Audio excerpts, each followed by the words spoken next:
My son and his wife locked my husband and me in the basement of our own home, shouting, "This is ours now."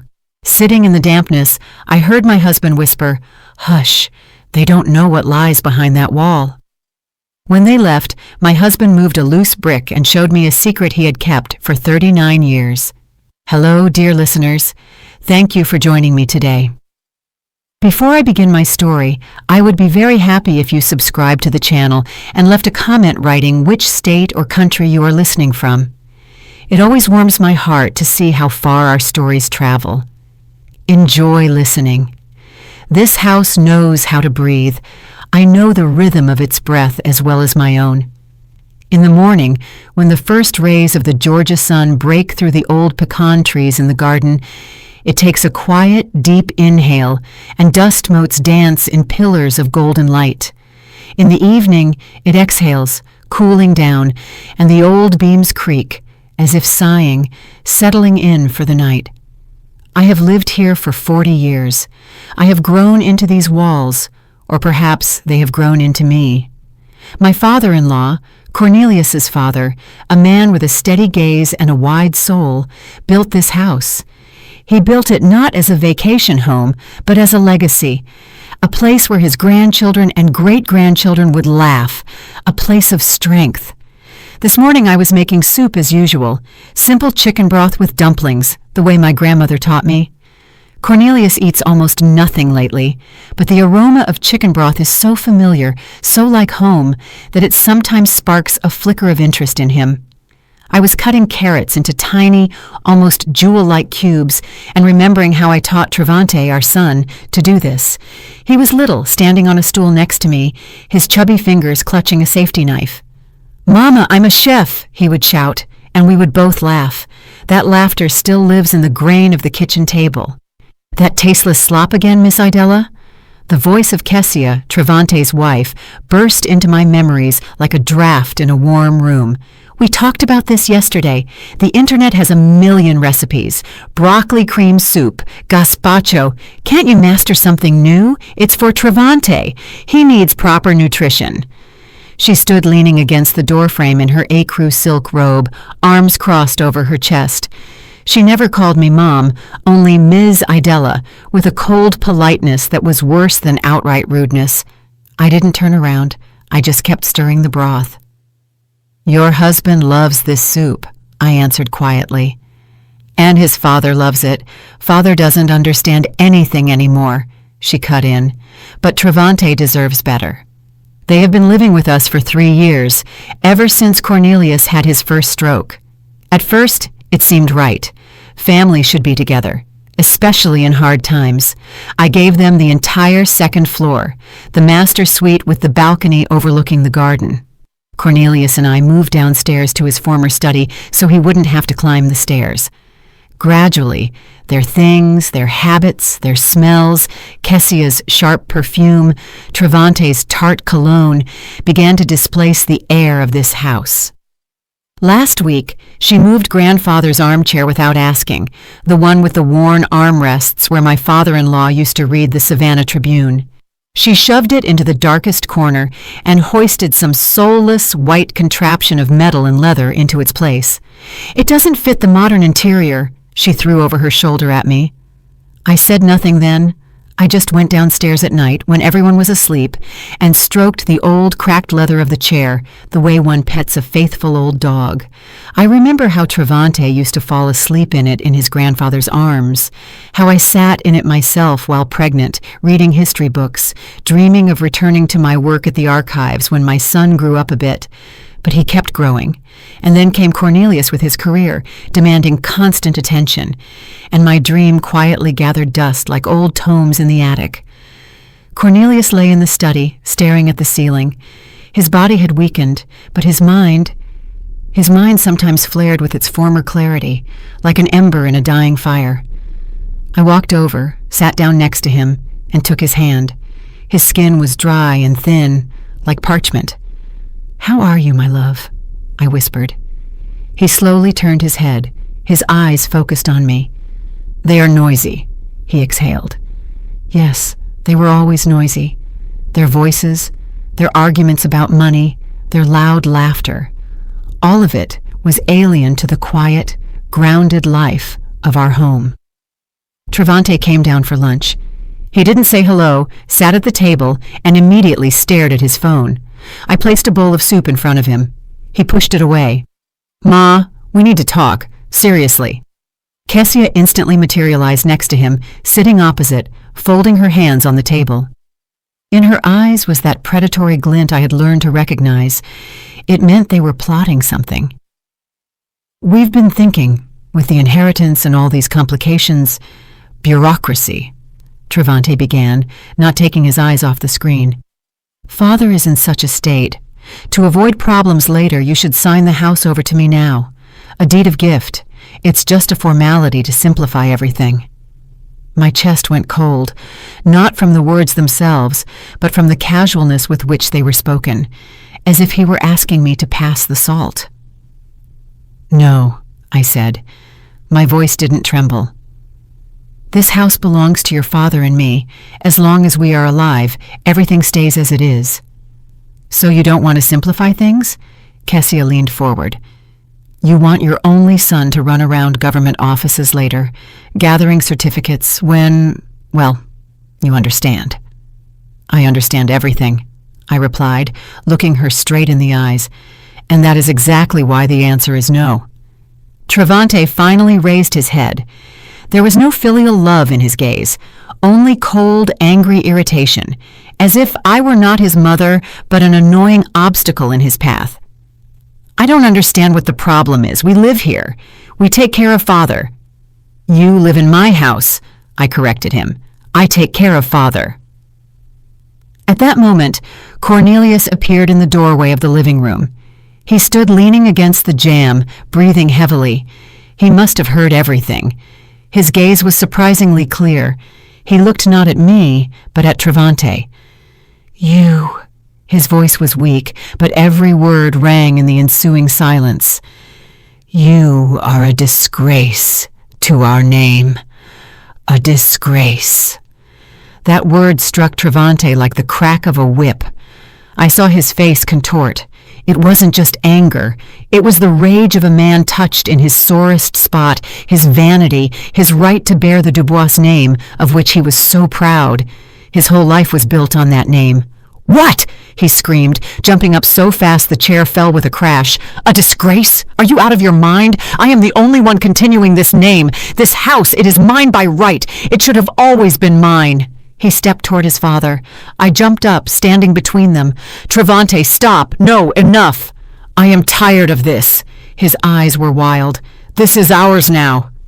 He grabbed me by the shoulder, not painfully, but with authority, and shoved me aside. Then he grabbed his father under the arm. Cornelius was as weak as a rag doll. Travante dragged us through the hallway to the heavy oak door leading to the basement. "Travante, what are you doing?" I screamed, resisting. "You'll have time to think about your behavior," he growled. He threw the door open, and the smell of dampness and cold earth hit our faces. He roughly shoved us inside onto the top step of the steep staircase. I barely held on to Cornelius to keep us from rolling down. The door slammed shut, plunging us into darkness. The heavy bolt clicked from the outside. We were left in complete silence. Only my ragged breathing and the weak, raspy breathing of my husband beside me. I sank onto the cold stone step, clutching Cornelius to me. The tears wouldn't come. Inside, everything had gone numb. Years of service, years of love. My whole life given to this boy, this house, this family. All of it ended here, in this dark, damp basement. I was broken, shattered into pieces, and in this deafening silence, in this absolute darkness of despair, I heard my husband's quiet, tense whisper. He pressed his lips right to my ear, his words barely audible. "Hush, they don't know what lies behind that wall." My husband's words pierced the gloom, and I froze, listening. Above our heads, Travante's heavy, quick footsteps rang out, followed by Kessia's lighter, pattering tread. The front door slammed so hard, a dull echo rolled through the basement. A moment of silence, and then came the sound of an engine starting, quickly moving away and fading. They were gone. We were left alone in the cold, ringing silence of our own home, locked in its stone belly. "Help me," Cornelius rasped. His voice was weak, but there was a steely persistence in it I didn't recognize. I helped him up. His body was trembling from weakness and cold. Slowly, step by step, we descended the chipped stairs to the dirt floor. It smelled of the stale vegetables we used to store, damp clay and oblivion. The only source of light was a thin strip breaking through from under the door upstairs. In this dim twilight, I could barely make out the shapes of old shelves covered in cobwebs and empty jars piled in the corner. Cornelius led me not to the shelves, but to the far wall, to the very masonry of the foundation.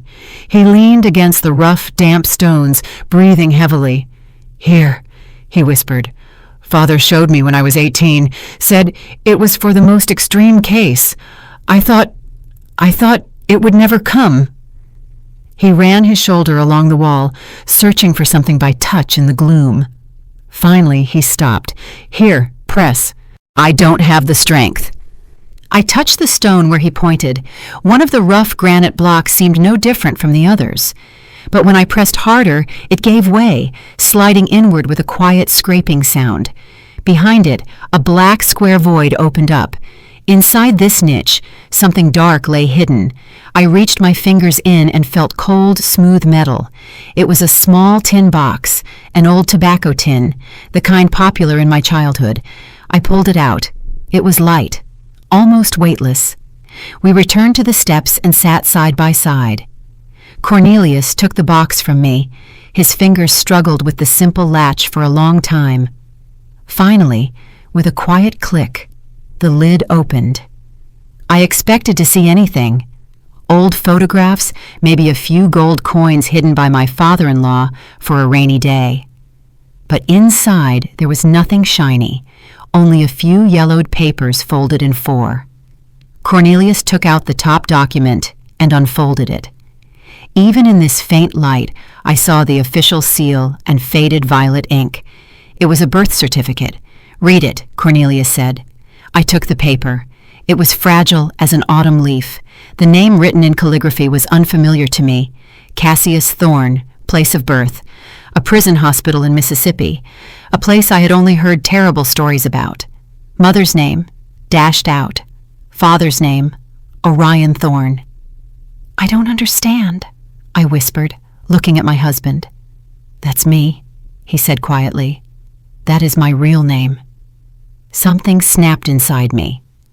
For 40 years, I had lived with Cornelius Dubois, son of the esteemed Dr. Dubois, heir to a famous family, and now this fragile sheet of paper was telling me I didn't know the man I had shared a bed with, raised a son with, built a life with. He took out the next document. An adoption decree. Cassius Thorne adopted by citizen Dubois, Langston James. The new son is assigned the surname Dubois and the name Cornelius. Everything was certified with dry official stamps. The last item in the box wasn't an official paper, but a letter written in the familiar, confident handwriting of my father-in-law. Cornelius handed it to me. "Son," I read mentally, struggling to make out the words in the dark. "If you are reading this, it means dark times have come, and I am likely gone. I never told you the whole truth, fearing it would break your life. Your father, Orion Thorne, was a brilliant scientist, an honest and brave man. But in our country, honesty and courage often become a crime. He was slandered, labeled a threat to national security, a traitor, and he perished in prison. I was his friend and colleague. I promised him I wouldn't let his son be lost. I adopted you, gave you my name, my family, to protect you, to erase the brand of a traitor's son. Live with dignity, Cornelius. Wear the Dubois name with honor. But never forget whose blood flows in your veins, the blood of a brave man." I read to the end and slowly folded the letter. The cold that had started in the basement was now coming from within. It chilled me to the bone. All these years Cornelius lived with this secret. He feared the shadow of the past. He protected a name that wasn't his by birthright. And Travante, our son, he built his whole life, his entire pride, on this name. He boasted of his grandfather the doctor, his pedigree, his heritage, a heritage that didn't exist by blood. All the pain, all the humiliation of the last few years, all the insults I had swallowed like bitter medicine, all of it suddenly compressed into a single point in my chest. But it didn't explode in a scream or tears. It froze, turning into an icy, perfectly clear crystal. And in its cold facets, I saw everything with dazzling clarity. I was an archivist. I worked with documents, with facts, with histories people tried to forget or rewrite. I knew the value of truth locked in yellowed paper. And what I held now wasn't just a family secret. It was a weapon. It was power, absolute, undeniable power. We sat in the dark for 2, maybe 3 hours. Time lost its flow. Cornelius dozed off, leaning his head on my shoulder, exhausted by the tension. I sat motionless, staring into the darkness, and my mind, for the first time in years, worked precisely and silently, like a well-oiled machine. A plan formed itself, logical and cold. Finally, noise was heard upstairs. The bolt was slid back with a sharp scrape. The door flew open, and bright light hit my eyes. Travante stood on the threshold. His face was smug. "Well, have you thought it over?" he asked with a sneer. "Father, do you feel bad? Should I call a nurse?" He was clearly playing at magnanimity. It was part of his game. "Yes," I said, rising. My voice sounded steady and calm, surprising even myself. "He needs care. Give me the phone. I'll make a call." He was momentarily confused by my submission, but then smirked, handing me his mobile. "Here, 1 call to arrange a nurse, and no funny business." I took the device. Its warmth contrasted with the cold of my fingers. I didn't search for a number in the contact list. I knew it by heart. A few years ago, I had read an article in Essence magazine about a female attorney specializing in complex family cases and inheritance. She was described as a brilliant and uncompromising specialist. I memorized her name just because, just in case. As it turned out, not in vain. I calmly dialed the number. Travante looked down at me, expecting to hear my conversation with some caregiving service. A crisp female voice answered the phone. "Veda Sterling, speaking." "Ms. Sterling, good afternoon," I said, just as evenly and clearly. "My name is Idella Dubois. I urgently need your help." I arranged a meeting with Veda Sterling, and without changing my expression, handed the phone back to my son. He took it with lazy curiosity, scrolling the screen to check who I had called. The number was unfamiliar, without a name. He apparently decided it was a care agency, and complete satisfaction reflected on his face. He had won. The old mother was broken and submitted. "Good girl," he tossed out, more to himself than to me. A sensible decision. "Come on, Kessia, let's help Father up. It's not fitting for him to sit on the steps." They helped Cornelius to his room with that exaggerated, showy care that hurts the eyes with its falseness. They tucked him into bed, adjusted the blanket. Kessia even brought a glass of water. They were acting out a play of magnanimous victors, and I was their main audience. I watched silently, and they mistook my silence for capitulation. That was their first and main mistake. In the following days, a strange, unnatural silence reigned in the house. I performed my duties with mechanical precision, cooking broths for Cornelius, cleaning rooms, doing laundry. I moved through the house like a ghost, a shadow of myself, and this suited them perfectly. They stopped noticing me, the way one notices old furniture. I became part of the interior, convenient and mute, and this gave me what I didn't have before, the opportunity to listen and see. They stopped hiding. They decided they could talk about everything in front of me. After all, a broken spirit is incapable of resistance.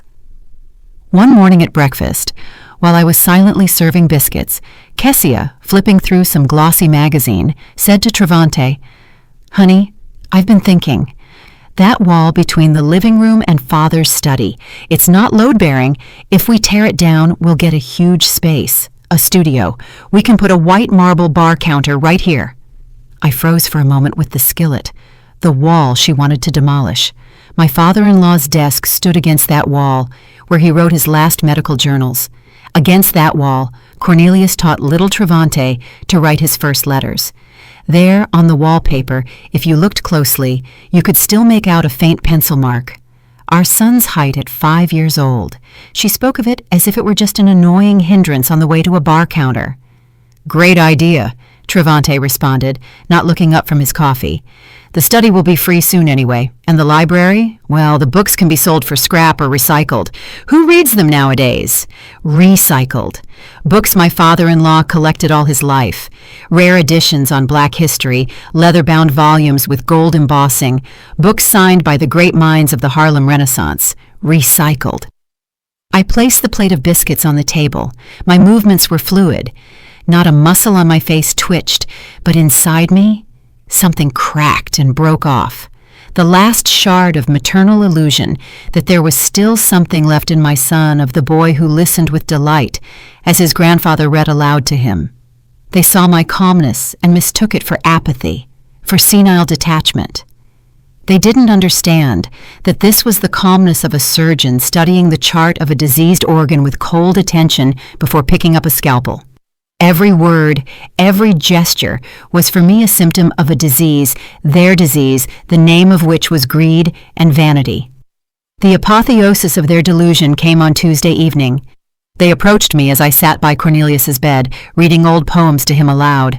They entered with the same serious, concerned faces one wears when visiting the hopelessly ill. "Mom!" Travante began in a tone full of fake sympathy. "Kessia and I have discussed everything. We understand how hard it is for you. All these worries, the house, father. You've laid your whole life down for us. You deserve a rest."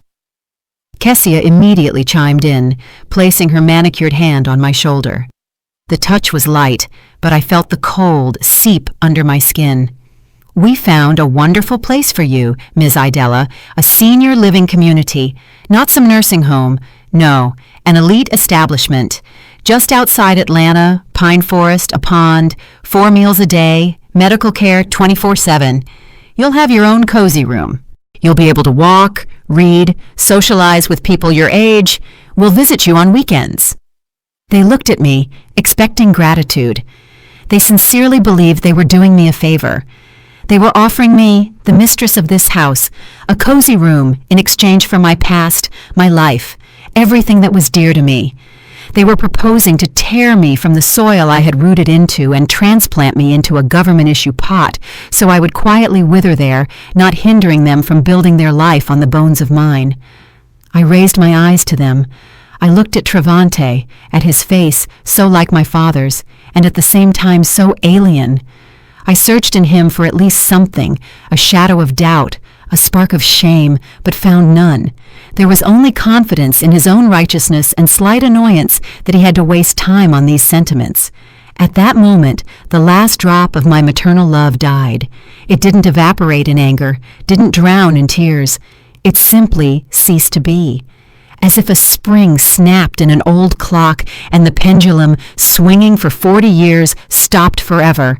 I looked at this man and saw before me not a son, but a stranger, a calculating, cruel stranger with my eyes.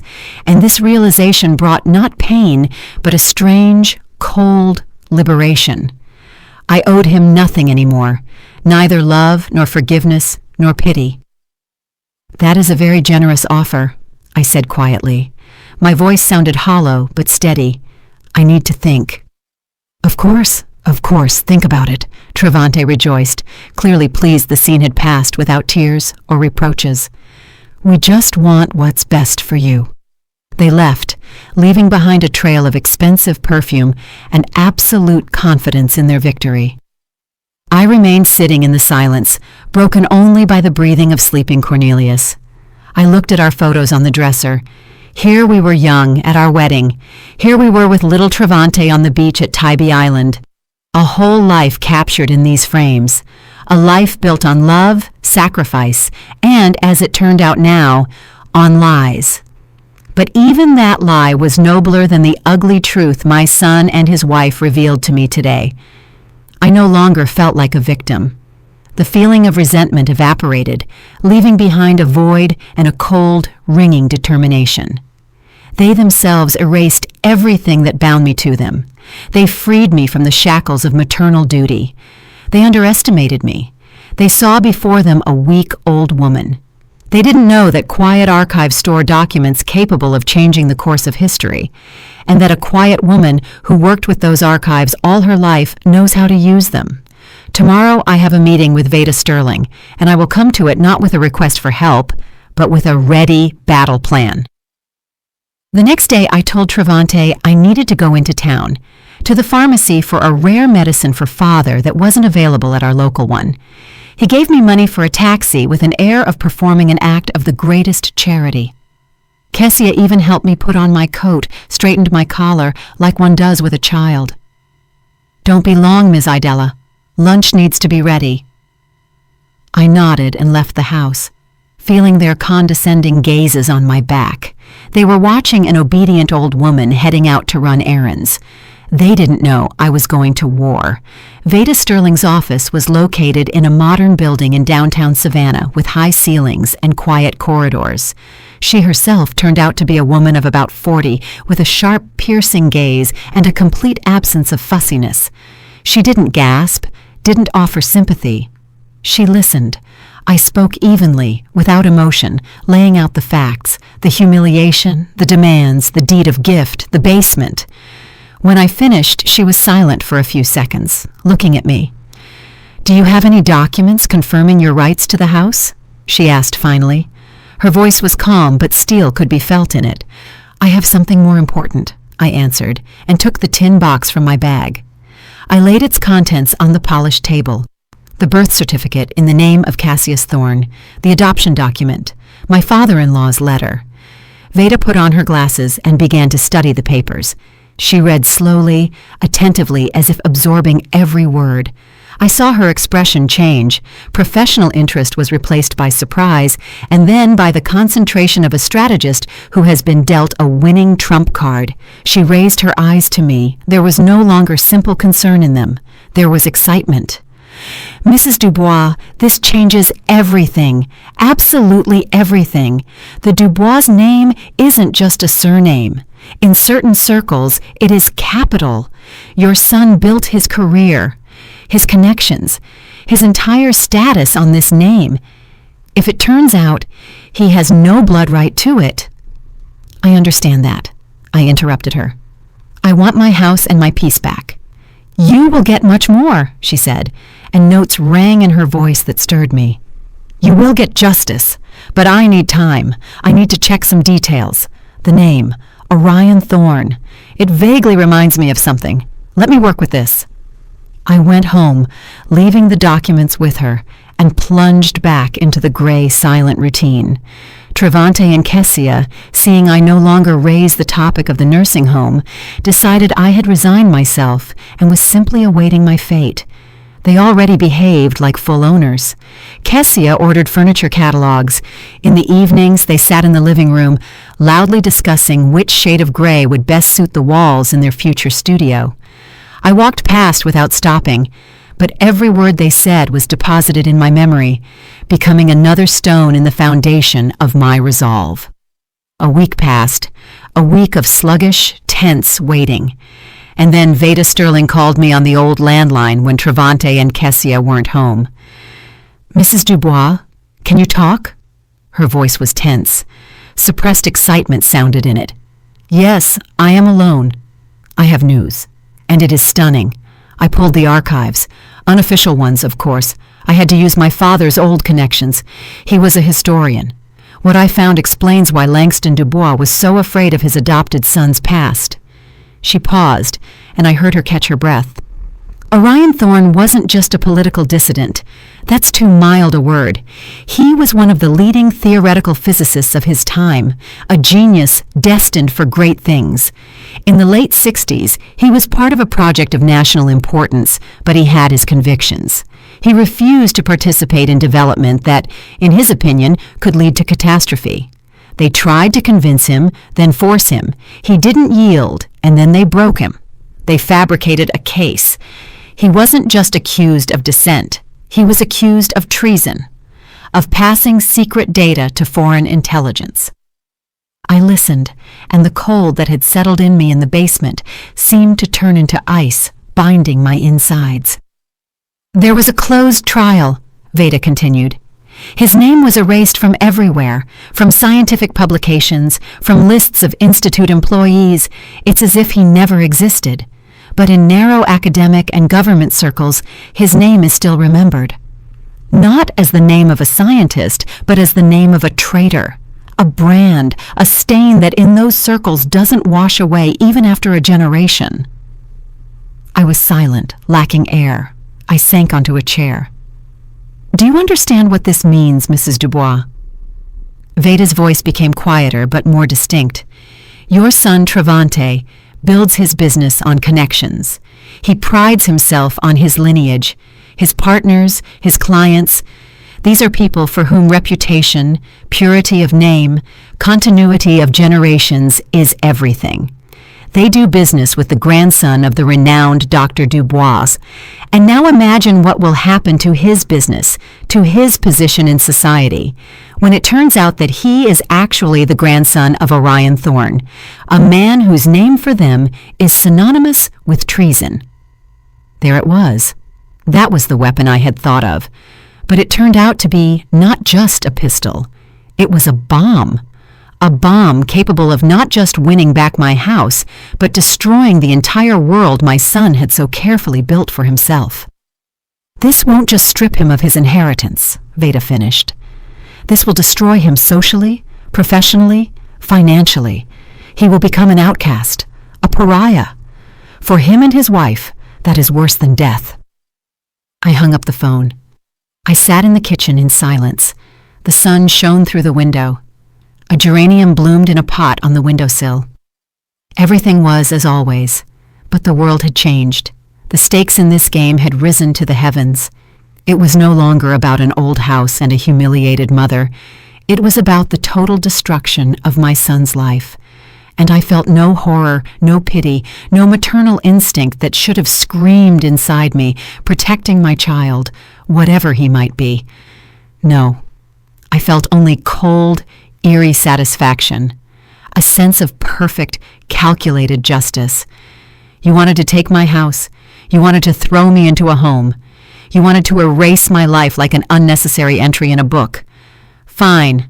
Let's see what it's like when your life is erased, when your whole existence, built on pride and lies, turns to dust from a single breath of truth.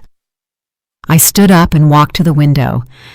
I looked at the garden I had planted with my own hands, at the old pecan tree under which little Travante played. I was saying goodbye to him, not to the man who now lived on the second floor, but to that boy I once loved more than life itself.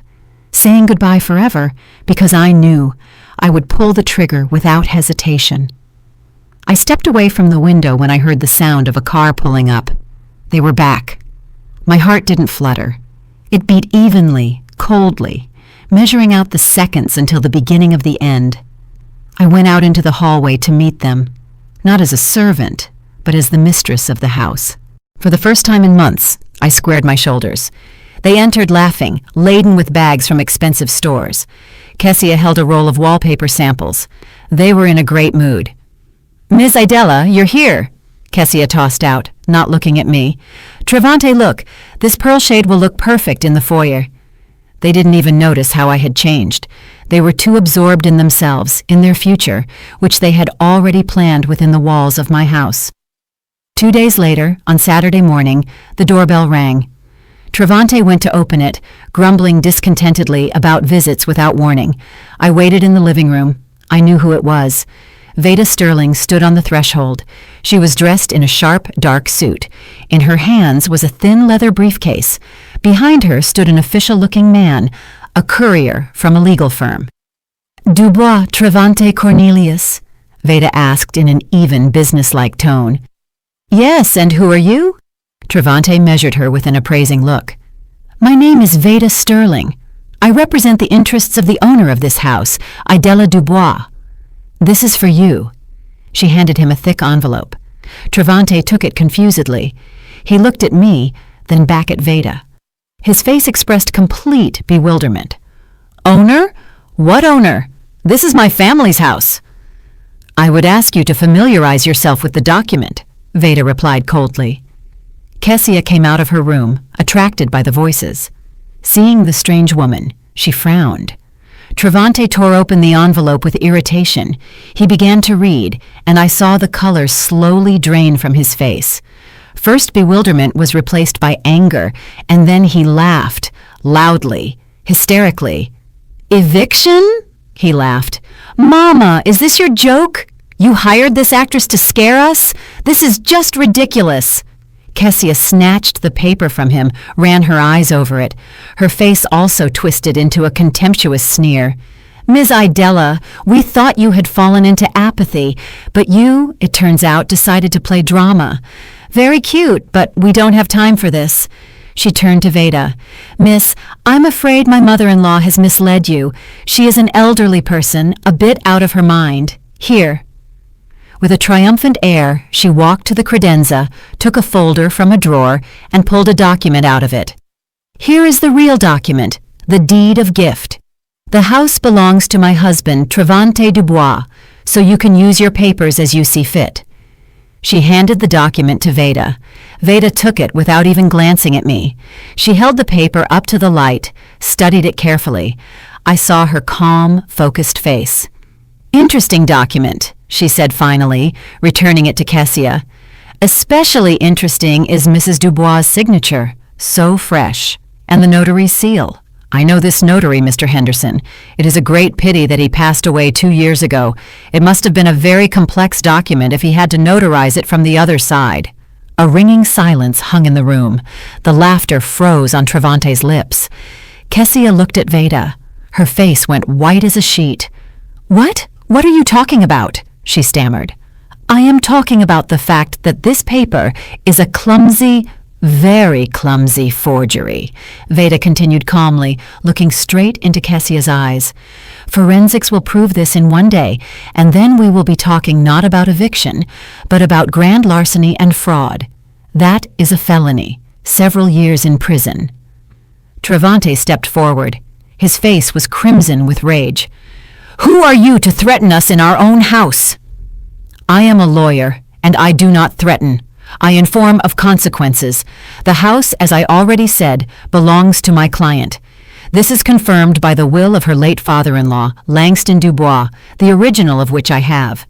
It clearly states that the sole heir to all his property is his daughter-in-law, Idella Dubois, in gratitude for her care of the family. Your father, Cornelius, was aware of this and never contested his father's will. She pronounced the word father with a barely perceptible pause. It was the first prick. Travante and Kessia exchanged glances. In their eyes, for the first time, I saw not anger, not contempt, but fear, real animal fear of a beast cornered. They realized this wasn't senile dementia. This wasn't the impulsive act of an offended woman. This was a well-planned attack. We will contest it, Travante shouted. We will prove she is incompetent, that you tricked her. I am the only Dubois, the direct heir. I have a right to this house. Veda Sterling nodded slowly, as if she expected exactly these words. She took a step forward. Her voice became quieter, almost confidential, but all the more ominous for it. You can certainly try. Court proceedings, contesting the will. But keep in mind, Mr. Dubois, to contest Langston Dubois's will, you will first have to prove to the court that you have a legal right to it, that you, as you put it, are a direct heir, and for that, she paused again, letting every word soak into the air. It will require a full and public clarification of the Dubois family genealogy, with all necessary genealogical examinations and the unearthing of archival documents to establish, so to speak, the purity of the family line. She fell silent, and in that silence I heard my own heart beating loudly. She didn't say anything directly. She didn't mention the name Thorne. She didn't speak of treason. She just threw that phrase onto the table, full and public clarification of genealogy, and that phrase exploded in the room like a silent bomb. Kessia swayed and grabbed the back of a chair.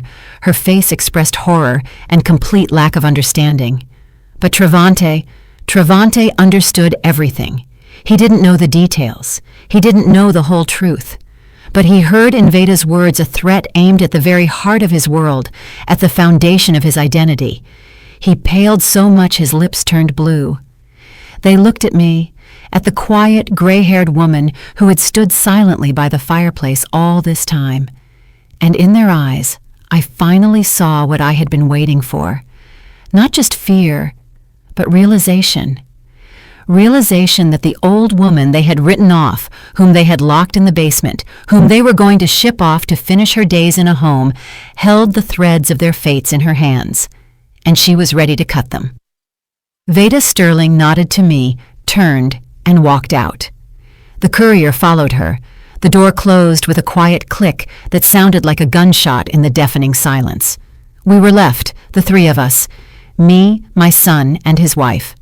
The air in the room thickened, became heavy. It was hard to inhale. Travante was the first to recover. His initial shock was replaced by rage, dark, animalistic, sweeping away everything in its path. "What was that?" he screamed, turning to me. His face contorted, became alien, vicious. "What have you done? You decided to destroy your own family? You conspired with that shark to throw us onto the street?" He advanced on me, and for a moment I saw in his eyes the same madness as on that day he pushed us into the basement. But there was no fear in me. I stood motionless, looking him in the eyes. "You don't understand what you've gotten yourself into," Kessia chimed in. Her voice was breaking into a squeal. She paced the room like a bird in a cage. "Genealogy? What genealogy? What did she mean? Have you been hiding something from us? Some shameful secrets?" They screamed, accused, threatened, said they would put me in a mental institution, prove my insanity, that I would disgrace the Dubois name. They threw words like stones, trying to breach my silence, to force me to be afraid, to retreat. But their stones bounced off my calm confidence like peas off a stone wall. I remained silent and watched. I let their fury burn out, turn to ash. And when the stream of threats ran dry, when they fell silent, breathing heavily, exhausted by their own anger, tactics changed. They saw that I could not be taken by shouting and force, and then they decided to press on other strings, on those which they thought still resonated in my soul. Kessia was the first to sink into a chair and cover her face. Her shoulders shook in soundless sobs. It was an act, I knew, but a skillful one. "Ms. Idella, Mama," she sobbed. "How can this be? We are family. We love you. We wanted what was best. We thought about your future, your peace of mind. Yes, maybe we were wrong, we got heated, but is it worth destroying everything over this?"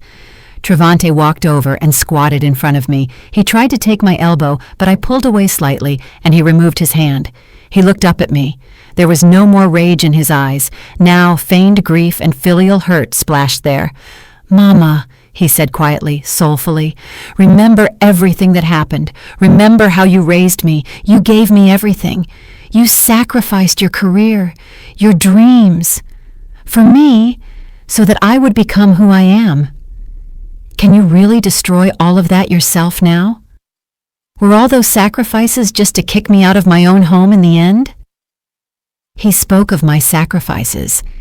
He who had never appreciated them in his life. He who took them for granted. Now he pulled them out like an old dusty banner, trying to hide behind it. "I am your son, Mama." His voice trembled, and this time it seemed almost sincere. "Fear is a good actor. Your only blood, your continuation. Everything I do for the future of our family, our name, so that the Dubois name sounds even louder. That is your honor too, father's honor, grandfather's honor." He spoke, and I looked at him.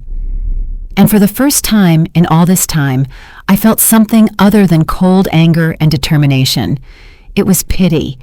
Deep, piercing, almost unbearable pity. Not for my son, but for this man sitting at my feet, for a man whose life turned out to be a house of cards built on the sand of someone else's surname. He clung so desperately to this name, to this myth, because he had nothing else. Without the Dubois name, he was a nobody. He waited for an answer. He waited for tears, reproaches, maybe even forgiveness. He waited for the maternal heart to falter. But it was silent. It had turned to stone that day in the basement. I sighed slowly, and when I spoke, my voice sounded in the silence of the room so calm and distinct that they both flinched. "The house is the least of your problems, Travante." He looked at me uncomprehendingly. "You have lived your whole life," I continued, looking him straight in the eyes, never looking away, "appropriating a legacy that was never yours. The respect you demanded, the name on which you built your life, your business, your pride, all of it is a ghost." I fell silent. I didn't explain anything. I didn't name Thorne.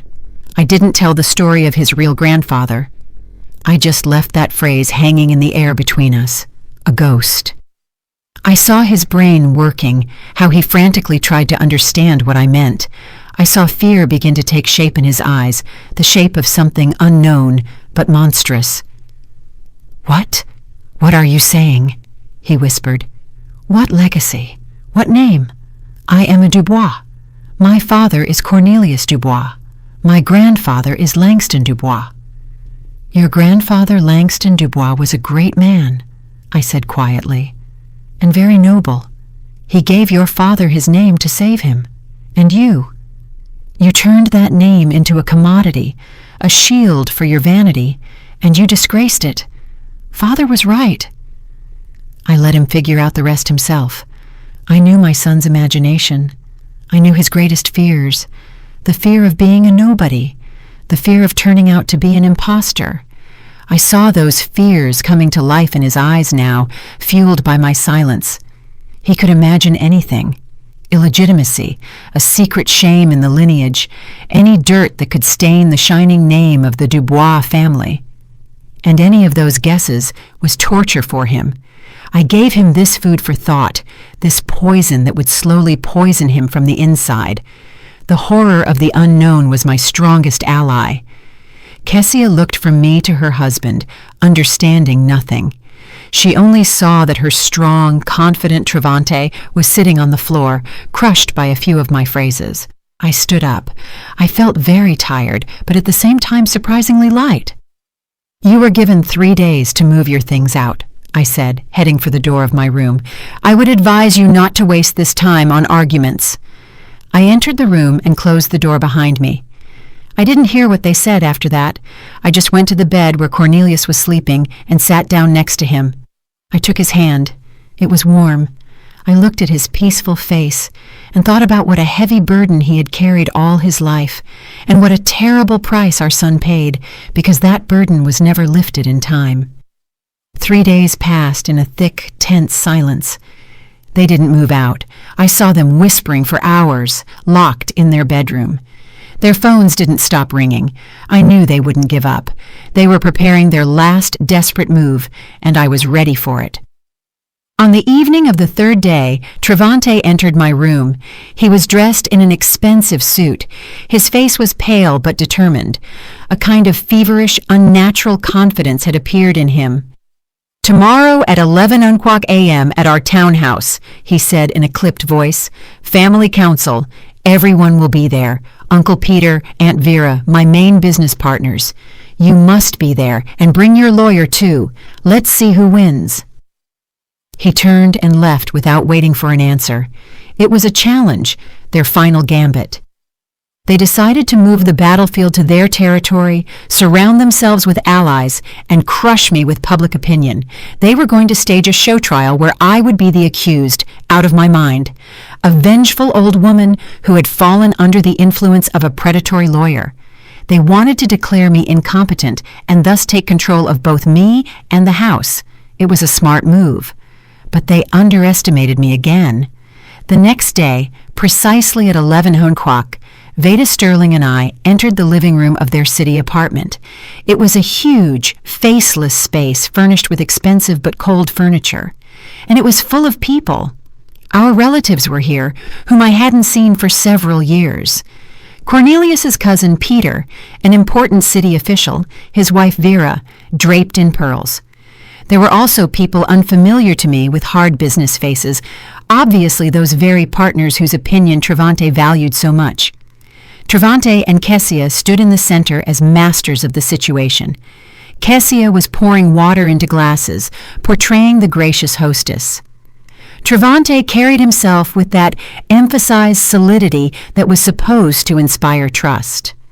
When we entered, all conversation ceased, all eyes turned to me. I felt their curiosity, judgment, pity. To them, I was the cause of an awkward family drama. Veda and I sat on the offered chairs a little to the side. I was silent. My heart beat evenly. I felt no fear. I felt at home, in my archive. Before laying out old documents on the table to restore the truth, Travante began to speak. His voice was full of sorrow and nobility. He spoke of how he loves and respects his mother, how hard it is for him to see her condition. He hinted at clouded reason, at senile touchiness, at how easily elderly people are manipulated. He never called Veda by name once. He spoke only of this woman, an unscrupulous lawyer who wormed her way into the trust of a sick person for profit. He told how he and Kessia took care of father and mother, how they wanted to ensure a quiet, secure old age for them in the best facility. His speech was calibrated. Every word hit the mark. He painted a picture in which he was a loving, suffering son, and I was a deluded, ungrateful mother. He spoke for a long time. Relatives nodded sympathetically. Partners watched with understanding. I saw the scales tipping in his favor. He had almost won. When he finished, a heavy silence hung in the room. Travante looked at me with poorly concealed triumph. "That is essentially everything," he said, spreading his hands. "We only want to protect Mom from herself and from outside influence. We are talking about conservatorship, otherwise she will do foolish things, deprive herself and father of a roof over their heads." Then Veda stood up. She didn't argue or make excuses. She calmly walked to the table in the center of the room. "Everything Mr. Dubois said is very touching," she began in an even voice. "But let's move from emotions to facts. Facts are stubborn things. Mr. Dubois claims he is acting in his mother's interests, fearing she will lose the house. But here's a document." She took a copy of the forged deed from her briefcase and placed it on the table. The document which Mr. Dubois and his wife presented as the basis of their rights to the house. A document according to which Mrs. Dubois has already lost her home. She paused.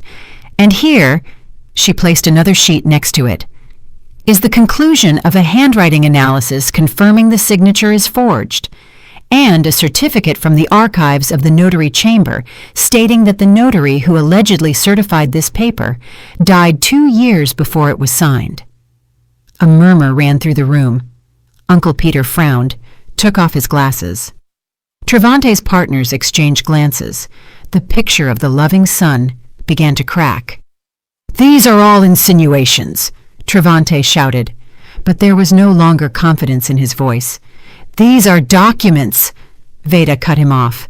"And now, with your permission, my client will speak. She does not need conservatorship. She needs to be heard." All eyes turned to me again. I slowly rose. I didn't look at Travante. I looked at the faces of the people in this room. "Good afternoon," I said. My voice didn't tremble. It was the voice of an archivist accustomed to speaking about facts.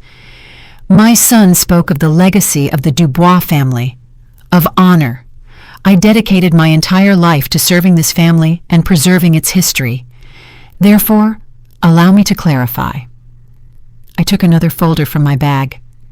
Legacy is not just a house and money. It is primarily memory and truth. Here.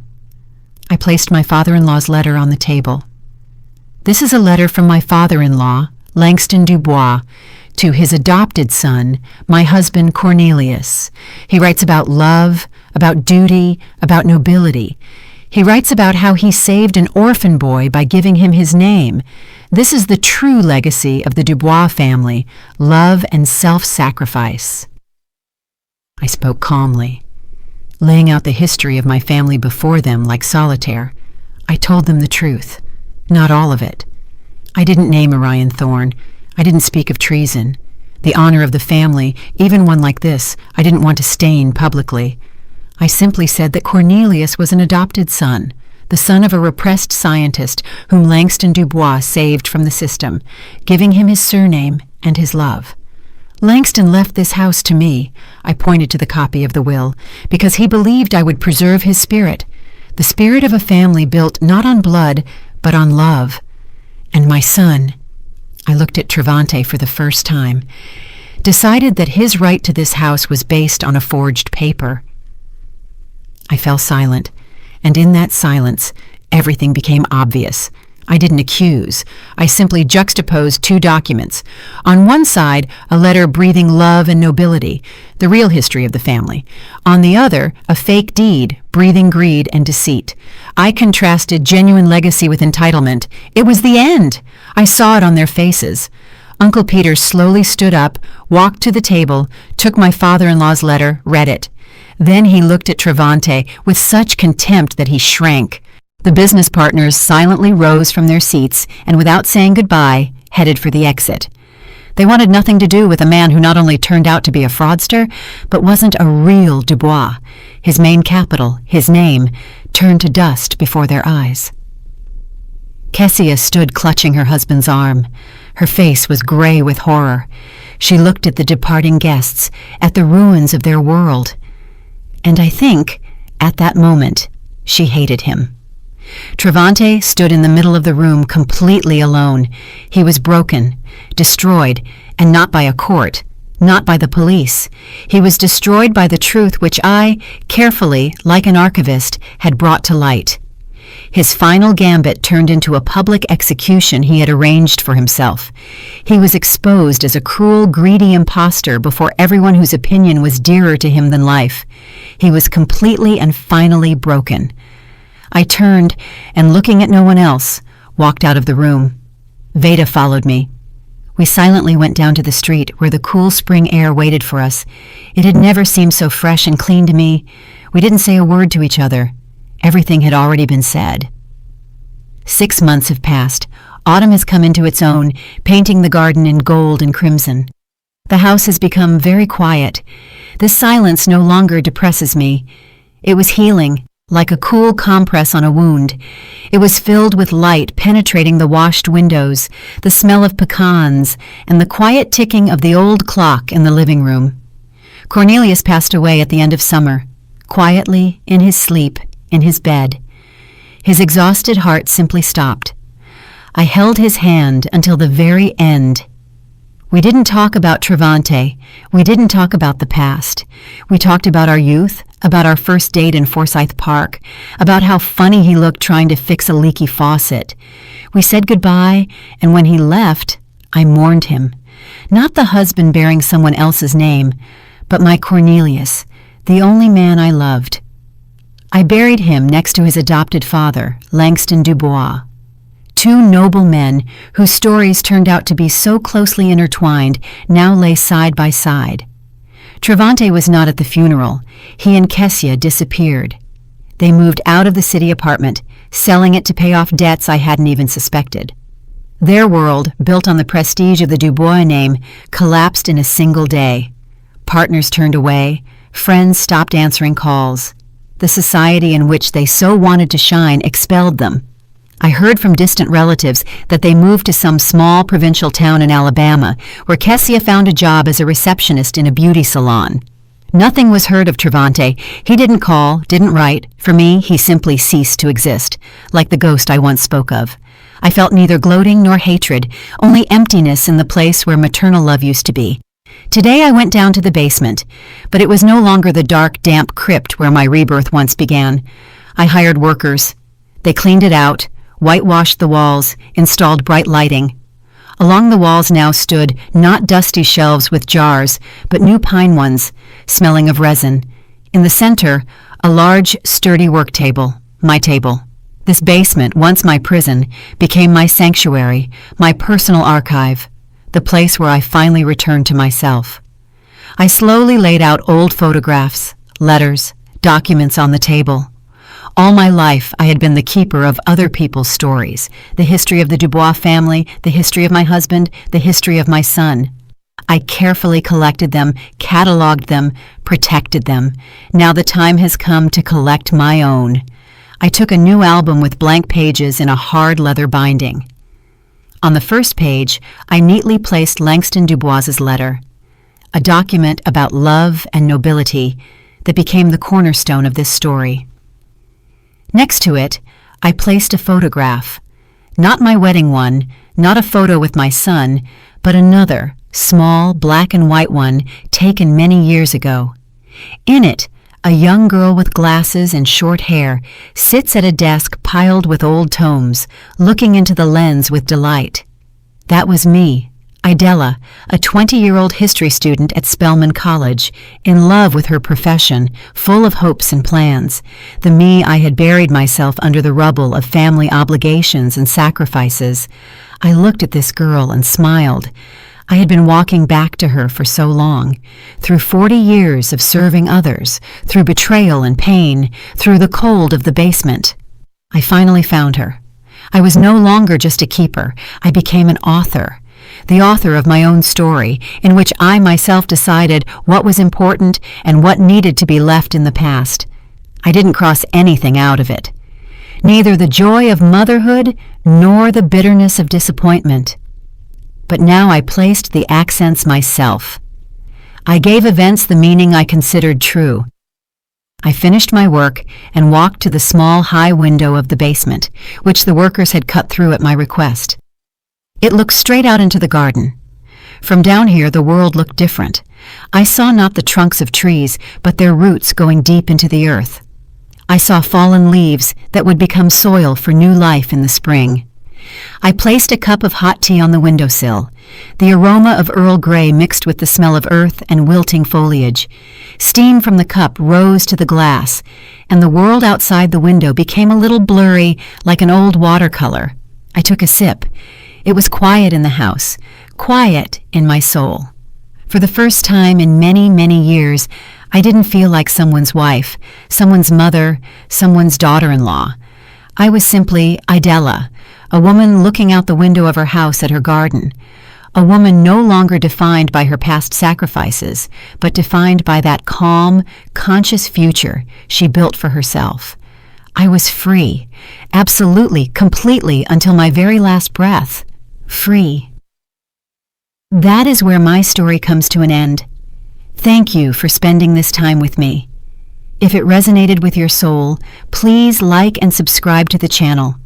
Your feedback is the greatest support for me. I wish you peace in your heart and warmth in your soul. Until we meet again.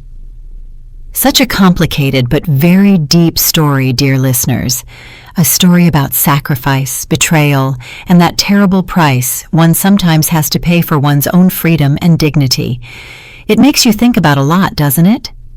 The main question left hanging in the air is the question of boundaries. Where is that line beyond which a mother's all-forgiveness ends and the fight for one's own life begins? Did Idella act correctly by destroying her own son's world, even in response to his monstrous cruelty? Was it an act of just retribution or cold, calculated revenge? Each of you, I am sure, has formed your own opinion. Perhaps someone will condemn Idella for her ruthlessness, and someone, on the contrary, will admire her strength and determination. Perhaps you still have questions about the fate of the characters, or some detail of the story sparked particular curiosity. Share your thoughts in the comments below this video. I am always incredibly interested to read your reasoning and see how differently the same story resonates in people's hearts. Your opinion is very important to us. If this story touched you, please don't forget to like and subscribe to our channel. Every like, every new subscriber is a huge support for us and an incentive to continue looking for and voicing new, no less exciting stories for you. It is important for us to know that our work finds a response. Did you like the story, and which city are you listening from? Let's meet in the comments. If you like the story, you can support me by sending a super thanks so I can keep bringing more stories like this. Thank you so much for your sweet support. I'm looking forward to your comments on the story. On the screen, you can see 2 new life stories that I highly recommend. There's so much more on my channel. Don't forget to subscribe. See you in the next life story with love and respect.